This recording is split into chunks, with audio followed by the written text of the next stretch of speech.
오늘 본문은 디모데후서 1장 4절로 8절 말씀까지. 제목은 신앙을 회복하라. 신앙을 회복하라는 제목으로 하나님 말씀 증거하겠습니다. 여기 오늘 본문의 말씀은 사도 바울이 아들과 같은 젊은 교역자 디모데에게 그 편지로서 신앙을 권면하는 그런 내용이 나와 있습니다. 사도 바울은 이제 이 디모데후서를 기록할 때에 로마 옥중에서 순교를 앞두고, 네로 황제 시대에 순교를 앞두고 이 성경을 기록했고, 디모데후서는 사도 바울이 제일 마지막으로 기록한 그런 성경이 되겠습니다.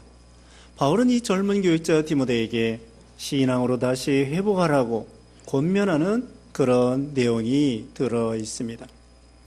오늘 본문에는 사도 바울이 디모데에게 주시는 그런 하나님의 말씀인데, 디모데가 지금 신앙적으로 여러 가지 어려운 난관에 봉착해서 신앙이 한마디로 식었다고 할 수 있습니다. 그렇다고 이 디모데가 예수님을 믿지 않는 것이 아니고 예수님을 잘 믿으면서도 지금 목사로서 하나님의 이 사역에 있어서 좀 낙심하고 또 이렇게 뜨겁지 못하고 억지로 이렇게 의무적으로 사역을 감당하는 그런 상황에 이르게 된 것입니다. 우리 신앙이라는 것은 누구든지 기복이 있고 굴곡이 있습니다. 언제나 신앙이 쭉 올라가는 신앙으로 하면 좋겠는데, 우리 앞서간 믿음의 선진들 보면은 아브라함도 그랬고, 엘리야도, 세례 요한도, 요나도, 베드로도 이 신앙이 때로는 이렇게 깔아지고 또 떨어지고 그런 경우가 종종 있었던 것입니다. 그러나 우리는 신앙이 떨어진 상태에서 그냥 멈추어서 그냥 내려가는 신앙이 아니라 오늘 본문의 말씀을 통하여 신앙을 다시 회복하고 올라가는 신앙이 돼야 된다는 것입니다. 오늘 본문에 먼저 여기 디모데가 과거에 어떤 신앙을 지켰는가, 그리고 현재에 어떤 신앙을 지키고 있는가, 그리고 미래에 어떤 신앙을 지켜야 될 것인가, 이것을 교훈해 주고 있습니다. 이제 4절 말씀에 내 눈물을 생각하여 너 보기를 원함은 내 기쁨이 가득하게 하려 함이니 이는 내 속에 거짓이 없는 믿음이 있음을 생각함이라. 이 믿음은 먼저 내 애조모 로이스와 내 어머니 유니게 속에 있더니 내 속에도 있는 줄을 확신하노라. 사도 바울이 디모데가 내 눈물을 생각하여 너 보기를 원한다 그랬습니다. 디모데가 눈물을 흘리면서 신앙생활했던 거, 과거에 디모데가 눈물을 흘리며 신앙생활했다는 것이에요. 그는 어떤 신앙인가? 왜 눈물을 흘렸을까요? 이 디모데가 하나님 앞에 죄를 회개하는 마음으로 눈물을 흘렸을 것입니다. 우리가 죄 없는 사람 없습니다. 그러므로 하나님 앞에 양심을 써서 하나님 앞에 냉철하게 자기 자신을 적나라하게 드러내 놓을 때에 나는 죄인 중에 괴수이구나. 여기 디모데전서 1장에도 보면은 사도 바울이 자기는 죄인 중에 우두머리 괴수라고 그렇게 말씀을 했습니다. 누가복음 7장 마지막에 보면은 죄 많은 여인이 나옵니다. 자타가 공인하는 동네 사람들이 그 여인은 그 여인을 정죄하면서 저 여자는 나쁜 여자다 그렇게 했는데, 하루는 예수님께서 바리새인 시몬의 집에 음식 잡수시러 들어갔습니다. 바리새인 시몬이 개종하여 예수님을 믿었던 것 같습니다.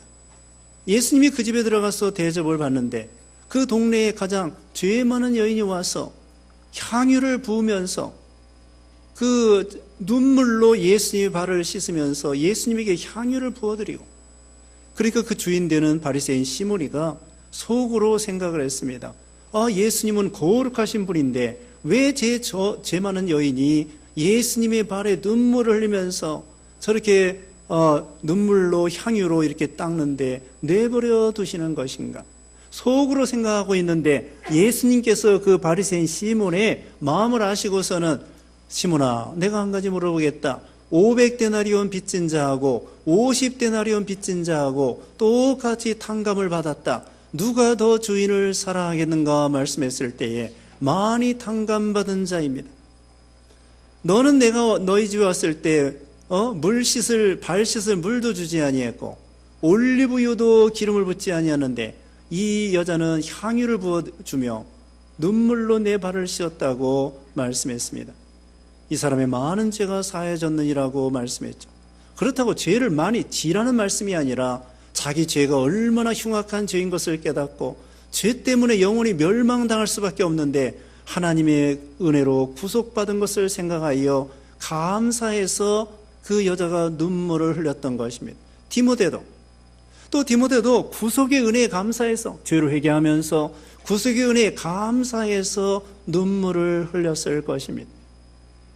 자기와 같은 죄인을 하나님이 구원해 주시기 위해서 예수님 보내주시고 예수님 몸버려 피 흘려주시고 고난당하여 주시고 영원히 멸망과 사망 가운데서 우리를 건져주신 그 예수님의 구속의 은혜에 감사해서 눈물을 흘리면서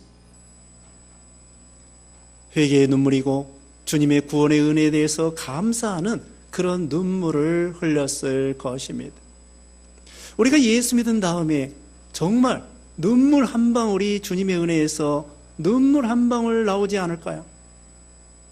참으로 우리가 이 눈물이라고 하는 것은 기쁠 때도 눈물이 나고 슬플 때도 눈물이 나고 감정이 복받쳐서 안타까울 때에도 눈물이 납니다. 이 눈물에는 어떻게 보면은 우리 속에 있는 이 감정이 너무나 솔직하게 나오는 것이 바로 이 눈물일 것입니다. 이 눈물은 거짓 눈물이 없을 거예요. 모르겠습니다. 탤런트들이나 배우들이 드라마에서 그 눈물 흘리는 건 모르겠는데 일반적으로 우리가 눈물 흘릴 때에 속에 있는 감정이 솔직하게 되고 그렇게 어떻게 보면은 눈물 흘리면서 호소할 때에 사람들이 거기에 그 솔직한 심정에 감동을 받고 이해가 되고 그렇게 될 것입니다. 우리가 예수 믿은 다음에 참으로 눈물 한 방울이 나오지 않았다. 글쎄요. 우리가 죽을 병에서 살아났을 때에도 감격에서 눈물이 날 거고 감옥에서 오랫동안 갇혔다가 나왔을 때에도 눈물이 날 거고 아니 자기 자녀가 군대 갈 때도 눈물이 납니다. 자녀들이 엄마들이 그래요. 아빠들은 모르겠습니다. 자녀들이 군대 갈 때에도 이 녀석이 얼마나 고생할까 생각해서 눈물을 흘리기도 하는데 정말 예수님께서 우리를 억만 죄악 가운데서 구원해 주셨다. 사망에서 구원해 주시고 하나님의 아들이 우리를 위해서 희생해 주시고 그래서 디모데는 그 구속의 은혜에 감사해서 눈물을 흘리고 또 교회를 생각할 때에 여러 가지 환난과 시험과 박해와 이런 걸 생각할 때에 눈물을 흘리게 되었던 것입니다. 느헤미야 1장 4절의 말씀 보면은 느헤미야가 바사 페르시아 나라에서 관원장으로 있는데 고국에서 슬픈 소식이 들려왔습니다. 예루살렘에서 성문이 불타고 성벽이 무너지고 백성들은 큰 환난 중에 있다는 소식을 듣고서는 느헤미야는 페르시아에서 높은 관직에 있었지만 자기 고향의 고국에 하나님의 나라와 교회를 생각할 때에 눈물을 흘리면서 어떻게 하면 좋겠습니까? 그래서 나중에는 모든 거 다 청산하고 높은 관직에 있어서 호의호식했던 거 다 버리고서는 고향에 가서 고생 죽사게 하면서 그 예루살렘 성벽을 건축했던 것입니다. 그와 같은 눈물, 교회를 흘려서 흘리는 눈물, 예수님께서도 이 세상에 계신 동안에 3번 눈물을 흘리셨습니다. 나사로가 죽었을 때 죽었기 때문에 슬퍼한 것이 아니라 부활의 예수님이 오셨는데도 그 죽었다고 슬퍼하는 사람들이 불쌍해서 예수님이 눈물을 흘리신 거예요. 그리고 예루살렘 성을 볼 때 예수님이 십자가 지시기 바로 며칠 전에 예루살렘 성을 볼 때에 그들이 앞으로 수십 년 후에 성벽이 무너지고 돌 위에 돌 하나도 남지 않도록 성전이 무너지고 사람들이 수없이 죽임당할 걸 생각할 때에 예수님이 그 예루살렘 멸망을 바라보고 눈물을 흘리시고 십자가를 앞에 놓고 눈물을 흘리시고 예수님께서 십자가에 지고 이제 가시면서 그 예루살렘 여자들이 눈물을 흘릴 때에 예수님께서 그랬습니다. 나를 위해서 울지 말고 너와 너 자녀들을 위해서 울라고 예수님이 말씀했던 것입니다. 그 다음에 이 디모데의 과거에 이런 뜨거웠던 신앙, 그 다음에는 여기 그 부모들이 믿음이 참 좋은 신앙이었습니다. 5절 말씀 다시 보면은 이는 내 속에 거짓이 없는 믿음이 있음을 생각함이라. 이 믿음은 먼저 내 외조모와 외조모 로이스와 내 어머니 유니게 속에 있더니 내 속에도 있는 줄을 확신하노라. 조상적부터 디모데는 거짓이 없는 믿음을 가졌습니다. 어머니 이름이 누구입니까? 유니게입니다. 외할머니 이름이 로이스입니다. 유대인들입니다. 디모데는 어머니는 유대인, 아버지는 헬라인입니다. 근데 사도 바울의 전도를 받고 회개하고 유대교회에서 기독교로 개종을 하고, 그뿐만 아니라 디모데는 목사 안수를 받고 목사로서 아버지와 같은 이 바울을 적극적으로 도와서 교회 어디 가서 목회하라고 그러면은 거기 가서 목회하고, 이런 순종 잘하고 충성했던 이 디모데입니다. 그래서 이 어머니의 신앙, 외할머니의 신앙 참 중요합니다.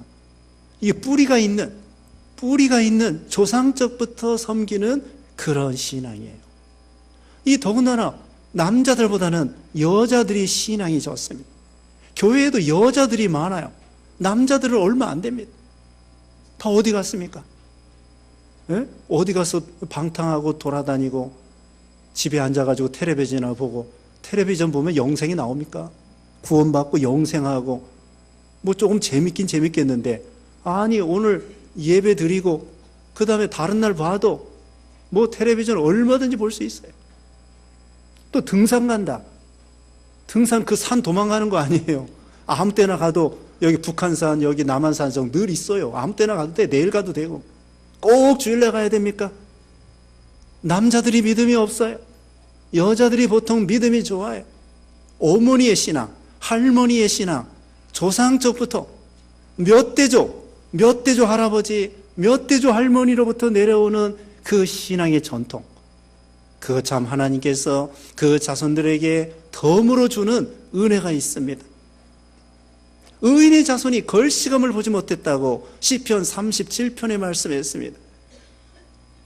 의인의 자손이 잘 되고 믿음 있는 부모의 자녀들이 잘 되게 되어 있어요. 영적으로 잘 되고 육신적으로도 잘 되게 되어 있습니다. 그러므로 어머니로서, 아버지로서, 성경에 보면은 우리가 출애굽기 2장 배웠습니다마는 요게벳과 아므람과 요게벳이가 그 임금의 명령을 무서워하지 아니하고 자기 그 아들 모세를 살리기 위해서 석 달 동안 숨겼다가 그 다음에 하나님의 주권을 믿고서는 갈상자에 엮어서 아이를 거기다 넣어서 날강물에 띄웠지만, 하나님께서 공주를 통하여 그 모세를 건져서 애굽에 공부 40년 동안 하고, 또 미디안 가서 40년 수양하고 80세에 이스라엘을 구원하는 지도자가 됐던 것입니다. 성경에 보면은 사무엘의 어머니 한나와 같은 믿음, 이와 같은 어머니와 할머니의 신앙이 무척 중요해요. 물론 아버지의 신앙도 중요합니다. 그러므로 우리는 이 디모데가 조상적부터 이 귀한 신앙을 전수받아 가지고 대대손손 우리가 신앙의 가문을 세워야 돼요. 노력 없이 되는 것이 아닙니다. 기도해야 되고, 아이들을 권면해야 되고, 모분을 보호해야 되고, 계속 축복해 줘야 되고, 우리가 똑바른 바른 길을 걸어가야 되고, 아이들이 다 보고 배우는 거예요. 보고 배우는 것입니다. 부모의 신앙을 보고 배우는 거예요. 우리 엄마 아빠는 맨날 돈 땅땅거리는지, 우리 어머니가 어떻게 신앙생활하는 걸 다 보고, 우리 어머니가 얼마나 기도하고 얼마나 예배를 철저하게 하나님 중심으로 살고, 어렸을 때 우리 어머니가, 여러분들이 어머니가 부엌에서 아침에 따그락따그락 밥을 하면서 찬송하면서 그거 귀에 다 꿈결에, 새벽에 꿈결에 아침에 어머니가 일찍 일어나서 부엌에서 소뚜껑 소리 내면서 찬송 부르는 거, 그런 거 다 아이들이 교육이 되고 그게 다 귀에 쟁쟁하는 거예요. 어머니 어렸을 때 그 신앙교육, 부모의 교육, 이게 중요합니다. 잠언 22장 6절 말씀에 마땅히 행할 길을 아이에게 가르치라. 그리하면 늙어도 그것을 떠나지 아니하리라. 자식은 하나님이 주신 기업이요, 태열매는 하나님의 상급이라고 하였습니다. 자녀들을 믿음으로 양육하고 또 자녀들을 많이 낳는 게 좋아요. 하나님께서 그 아이들의 다 먹을 거 다 책임져 주시면, 아이들이 엄마 밥 달라고 안 합니다. 내 밥 달라고 그래요. 엄마 내 밥 줘. 아이들이 엄마 밥 달라고 안 해요. 엄마 밥은 엄마 밥 먹고 나는 내 밥 먹는 거야. 다 자기 밥 먹을 거 가지고 태어납니다. 하나님이 주신 기업이고 태열매 상급이라고 그랬습니다. 그래서 이 자녀들, 우리는 청지기 정신으로, 이 아이의 주인이 누구예요? 하나님이시에요. 하나님이 그 아이의 주인. 우리 자녀들은 우리 부속품이 아니에요. 자녀들은 하나님께서 우리에게 일시적으로 맡겨가지고 양육을 잘해라, 하나님의 뜻대로 일시적으로 우리에게 맡겨주신, 우리는 청직이고 하나님이 우리는 심부름을 잘해서 이 아이들을 신앙으로 양육해서 신앙의 가문을 세워야 돼. 그렇게 이것이 바로 디모데의 신앙입니다. 디모데의 과거에 처음에 눈물을 흘리며 그 다음에는 어머니 할머니를 통하여 좋은 신앙을 배워가지고 거짓이 없는 진실한 믿음, 가짜 믿음이 아니고 짝퉁 믿음이 아니라 정말 진실한 그런 믿음을 가졌던 것입니다. 그런데 두 번째 말씀드릴 것은 현재의 신앙입니다. 6절 말씀에 그러므로 내가 나의 안수함으로 내 속에 있는 하나님의 은사를 다시 불릴 듯하게 하기 위하여 너로 생각하게 하노니. 그런데 지금 디모데가 현재의 신앙은 좀 깔아져가지고 믿음이 식었던 것입니다. 여기 처음에 목사 안수 받을 때에, 사도 바울을 통하여 목사 안수 받을 때에 그 하나님의 은사를 다시 불릴 듯하게 하려고 한다. 처음에 이 디모데가 목사 안수 받을 때에 뜨거웠던 신앙을 가진 거야. 주님이 나를 구원해 주신 것도 감사한데 목사가 되게 해주시고 하나님의 일을 하게 해주시고 여러분 입장에서는 직분을 맡겨주시고, 처음에 예수 믿을 때에, 세례 받을 때에, 또 직분 받을 때에 내가 자격도 없는데 하나님이 나에게 집사, 권사, 장로로 세워주시고 목사로 세워주시고 얼마나 이게 감사한가. 이제는 죽도록 충성해야 마땅하구나. 하나님이 남달리 우리에게 구원해 주신 것을 생각해서 감사하고, 그 뜨거웠던 처음 예수 믿을 때, 처음 세례 받을 때, 처음 직분 맡을 때에 그 뜨거웠던 신앙, 처음 사랑을 찾으라는 것입니다.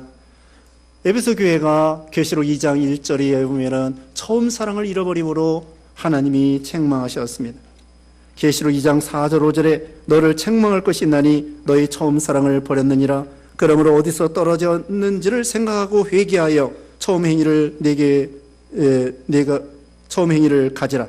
만일 그렇지 아니하고 회개하지 아니하면 내가 내게 가서 내 촛대를 그 자리에서 옮기리라. 처음 사랑 잃어버린 걸 찾으라고 했습니다. 그걸 찾지 아니하면은 촛대를 옮겨서 하나님께서 버리신다는 거예요. 처음 사랑. 주님의 구원에 있어서 감사하고 우리에게 참 베풀으시는 일 감사해서 뜨거웠던 신앙. 오직 나와 세상 간 것도 없고 구속한 주만 보이고 하나님만 보이고 예수님만 보이고 주님이 어디로 가든지 가라고 하면 가고 죽으라면 죽는 신용이라도 하고 하나님만 보이고 하나님의 만복의 근원이시고 하나님으로 만족하고 하나님 안에 다 있는 것처럼. 아이들도 그래요. 2살, 3살, 4살 이럴 때는 오직 엄마 뭐 시장 가도 엄마, 부엌에 가도 엄마 치받자라 붙잡고 그냥 엄마 없으면 못 살아요. 근데 아이들이 사춘기가 되고 20살 되고 결혼하면 어때요? 결혼하면 그 다음에는 뭐예요? 그 다음에는 사돈이 되는 거예요. 남남처럼 사는 거야. 그래서 참 과거에는 어렸을 때는 그냥 오직 엄마가 하나님이에요. 우리도 처음에 예수 믿을 때에는 하나님이 되고 만복의 근원이 되시고 하나님으로 생명을 삼고 만복을 삼고 하나님 한 분 있으면 다른 거 다 눈에 안 보여요. 근데 이제 좀 가다 보면 하나님을 사랑하는 사랑이 식어져 가지고 세상도 보이고 놀러 가는 것도 보이고 그 다음에는 이것저것 다 보이는 거예요. 하나님 앞에 거지럭거리는 것이 많았던 것이죠. 우리 앞에. 그래서 그 처음 사랑 어디서 잃어버렸는지 그것을 찾으라는 것입니다. 그 다음에 세 번째로는 미래의 신앙입니다. 이제 앞으로 우리는 어떻게 신앙생활을 해야 될 것인가? 7절 말씀에 하나님이 우리에게 주신 것은 두려워하는 마음이 아니요 오직 능력과 사랑과 절제하는 마음이니 그러므로 너는 내가 우리 주를 증언함과 또는 주를 위하여 갇힌 자 된 나를 부끄러워하지 말고 오직 하나님의 능력을 따라 복음과 함께 고난을 받으라. 이렇게 앞으로 신앙생활해라. 두려워하지 말라. 지금 두려워하고 있어요. 왜 두려워할까요? 선생님 의지하고 있던 선생님 바울은 감옥에 갇혔지. 또 자기가 병이 약해요. 여기 디모데전서 5장 23절에는 위장병이 있어요. 그래요. 병이 약하니까 밥도 제대로 조금밖에 못 먹고 하나님의 일은 많고 이단들은 득세하고 어떻게 이 교회를 세워나가야 될 것인가? 두려운 마음이 생기는 거예요. 자기는 약하고 나이는 젊고 나이가 30살이 됐는지 나이가 젊어요. 나이는 젊지 선생님은 감옥에 갇혔지 이단들과 공격하는 것들은 많지 자기는 젊고 약하지 이거 어떡하나 두려워하는 마음이 생겼지만은 사도 바울이 그랬습니다. 너 두려워하지 말라. 우리도 이 세상에서 살 때에 두려울 게 많아요. 무엇을 먹고 살아야 될 것인가? 노후 대책을 어떻게 해야 될 것인가? 이거 아파서 어떡하나? 우리 자녀들은 어떡하나? 뭐 먹고 사나? 또 이거 실패하면 어떡하나? 학교 떨어져서 어떡하나? 직장 떨어져서 어떡하나? 아파서 어떡하나? 병들어서 어떡하나? 늙어서 어떡하나? 이거 어떡하나? 또 북한의 핵무기 어떡하나? 또 대통령은 어떡하나? 경제가 이거 어떡하나? 이거 걱정할 게 많아요. 그러나 우리 하나님께서는 두려워하지 말라. 만사의 주권이 우리 하나님께 있다는 거예요. 북한의 핵무기도 걱정할 거 없어요. 떨어지면 천국 가면 되는 거예요. 떨어지면 천국 가면 되는 거고 떨어지기 전에 열심히 믿는 일 하면 되는 거고 핵무기 두려워할 거 없어요. 핵무기도 하나님이 떨어지게 해야 떨어지는 거예요. 전쟁도 지난 시간에 말했죠. 전쟁의 승패는 누구에게 있다고요? 여호와 하나님께 있고 전쟁이 일어나고 안 일어나는 것도 하나님의 주권에 있고 죽고 사는 거 풍랑이 일어나고 잔잔케 하는 것이 하나님께 있는데 두려워하지 마라. 참새까지도 주장하신 하나님 두려워하지 말라고 그랬습니다. 몸과 영혼을 지옥에 멸하시는 그 하나님을 두려워해야지 사람 두려워하지 말고 사건 두려워하지 말고 여기 있는 말씀대로 능력과 사랑과 절제하는 마음을 나가서 승리하라는 거예요. 능력, 복음의 능력. 여기 이제 나옵니다. 복음의 능력, 하나님의 능력으로 이길 것. 복음에는 하나님의 능력이 있어요. 로마서 1장 16절에 내가 복음을 부끄러워하지 아니하노니 이 복음은 모든 믿는 자에게 구원을 주시는 하나님의 능력이 됨이라. 구원은 복음은 하나님께서 우리를 구원하는 능력이 된다. 다이너마이트와 같이. 능력, 죽은 자를 살리는 능력, 모든 사건을 해결할 수 있는 능력, 홍해를 가를 수 있는 능력, 큰 산이 평지가 될 수 있는 능력, 파도가 잔잔하게 할 수 있는 능력, 죽은 자를 살리는 능력, 그 다음에 사랑으로 나가라는, 하나님을 사랑하면 두려움이 없어집니다. 하나님이 나를 사랑한다는데, 내가 하나님을 사랑하는데, 요한일서 4장 18절에 사랑 안에 두려움이 없고 온전한 사랑이 두려움을 내쫓나니, 온전한 사랑이 두려움을 내쫓는다는 것입니다. 하나님이 우리 옆에 계시기 때문에, 주님이 우리를 사랑하기 때문에 두려울 게 없습니다. 로마서 8장 35절에 환난이나 기근이나 적신이나 위험이나 칼이나 어떤 가운데서도 우리를 그리스도의 사랑에서 끊을 수 없느니라. 이렇게 말씀했습니다. 그 다음에 절제하라는 것입니다. 근신하고 삼가 조심하고 욕심을 버리고 자기를 잘 다스리고 그러면서 승리의 삶이 되는 거예요. 왜? 이 복음을 부끄러워할 게 없습니다. 왜? 이 복음은 여기 10절 말씀 봅니다. 10절에 이제는 우리 구주 그리스도 예수의 나타나심으로 말미암아 나타났으니 그는 사망을 패하시고 복음으로써 생명과 썩지 아니할 것을 드러내신지라. 이 복음은 사망을 패하는 복음이에요. 이 세상에서 제일 골치 아프고 괴롭고 나쁜 놈이 사망입니다. 이 사망 앞에 모든 사람들이 죗값으로 죽게 됩니다. 근데 바로 우리 예수님께서, 복음 되시는 예수님이, 기쁜 소식 되시는 예수님이 이 사망을 이기시고 3일 만에 죄를 해결하시고 3일 만에 부활하심으로 말미암아 사망을 패하는 복음 우리에게 주신 거야.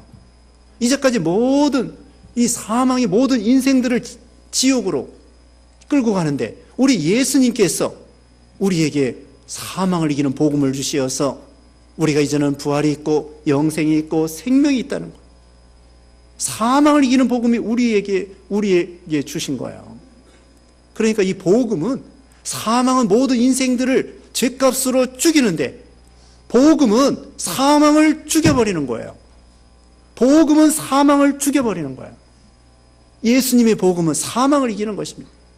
로마서 8장 2절에 생명의 성령의 법이 죄와 사망의 법에서 너희를 해방시켰다고 했습니다. 우리에게는 다시는 죽음이 없는 거예요. 물론 육신이 죽지만 부활이 있습니다. 죽으면 영생, 천국에 갑니다. 그래서 이 복음은 너무나 좋은 거기 때문에 자랑스러운 복음입니다. 에베소 1장 13절에 구원의 복음이라고 했습니다. 계시록 14장 6절에 영원한 복음이라고 했습니다. 디모데전서 1장 11절에 영광의 복음이라고 했습니다.